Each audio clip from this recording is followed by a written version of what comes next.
Hobby, an activity done regularly in one's free time for pleasure, as quoted from Oxford. Sounds so simple, yet we all seem to pause for a few seconds before answering the question, what are your hobbies? In a daily basis, everyone is constantly busy with trying to finish an assignment, go to school, go to work, get those papers done in time, leave time for friends, family, partners, etc. This cycle continues for about 70 years of your life, if you can live for that long. So how are you going to keep up? How will you find motivation to do all of these?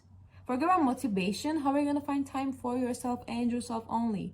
When will you just lay down for a while, clear your mind, relax, do something you enjoy? Now, this is where having a hobby will really help you.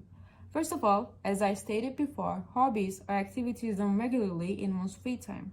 And now you may be thinking, how am I going to find time to paint when I can't even manage to get all my schoolwork done in time? True, but while for some people, hobbies might seem like something else you have to carve out time and energy for, do you really want to live a monotonous, boring life full of school, work, nothing else? Of course you don't, no one does. So hobbies give you the chance to enhance your life by making it more enjoyable and by letting you have something to look forward to that you enjoy doing. So if you have any time management problems, you can seek any help at any time or just even research it on Google. And you have to be aware that this is what you would rather worry about than having a depressing, boring life without hobbies. This is a smaller picture though. Hobbies actually play a huge role in a person's mental and physical health and overall well-being. Firstly, physical health. Hobbies that take place mostly in outdoors, such as hiking, camping, riding, swimming, etc., contribute to your physical health, and the effects such as lowering blood pressure, strengthening bones, weight loss, building muscle, increasing heart rate, improving brain function, all have been proved by several studies done by Kettering Education in England. For example, let's think of a person. This person doesn't do any sports professionally or doesn't work out often. They go somewhere for 5 times a week for at least 6 hours a day. They sit on a chair for 40 minutes straight without getting up several times a day, mostly more than 5. The only time they get to really move their body is once a week, even non-existent sometimes. And then they go home, they continue to sit, lay down, they at most take a walk. Now, as we can all clearly tell, this person doesn't and won't have a very happy and healthy life. They might be or will be facing many health problems on top of a hunchback. Now think of this person's life again and replace the person with a student and somewhere with school. That new sentence would be the usual day for over 90% US high school students, which has been proved by studies done by Health and Exercise Science at Colorado State University, which I can assure you is no different in the entire world. Teenagers, especially the ones around ages 11 to 17, with mostly the effects of puberty, tend to give up everything really easily, especially their hobbies. I can speak from my own personal experience.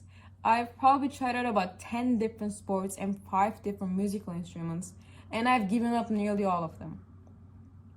So it really is a challenge for a children, especially a teenager, with responsibilities in and out of the school, with so many distractions around, to keep a hobby going.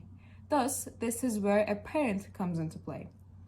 They should guide their kid to taking up a hobby that will benefit them physically without boring or forcing them, but still instilling them the advantages. So when this person takes up this hobby, it will benefit them physically a lot on the long run too. Also, their mental health. In today's world, where we all are obligated to do things which often tend to make us struggle, and some things constantly push our limits to a point where we start to overthink, feel useless, procrastinate, lose all of our motivation, and don't want to leave bed. Whether it's the stress of those assignments due date approaching, or the feeling of nothing making sense type of situations where you feel like you're stuck and unable to overcome whatever it is, hobbies come into play again. Even just reading or listening to music for about 20 minutes a day will immediately improve your mental health and boost your motivation and give you the energy to complete all of your tasks.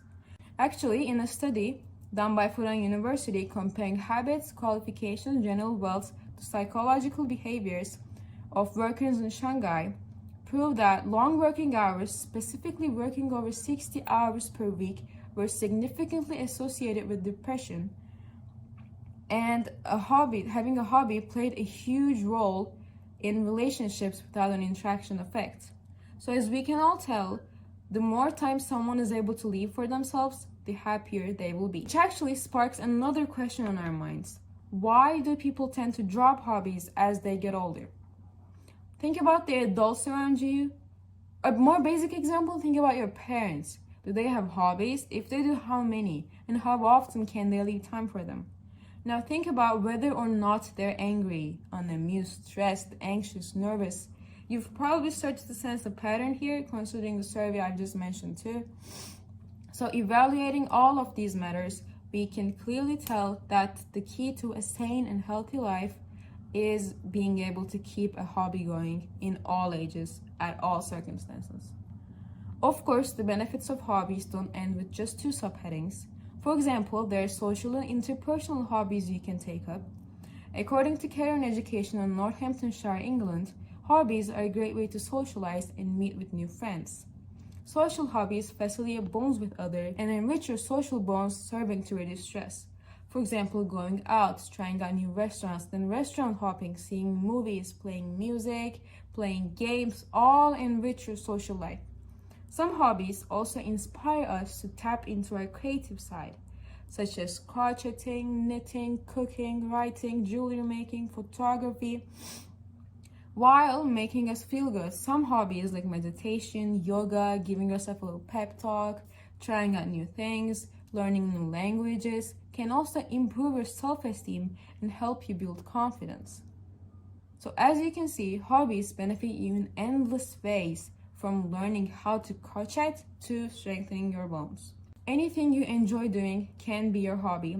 Try to make the most out of your day. Don't just lay in bed all day long, every day, looking at your phone. Go out, do something, try new things, do things that you love and enjoy. And I can assure you, you will feel better than ever. As Virginia Woolf once said, if you're losing your leisure time, look out. It may be you are losing your soul. Thank you for listening.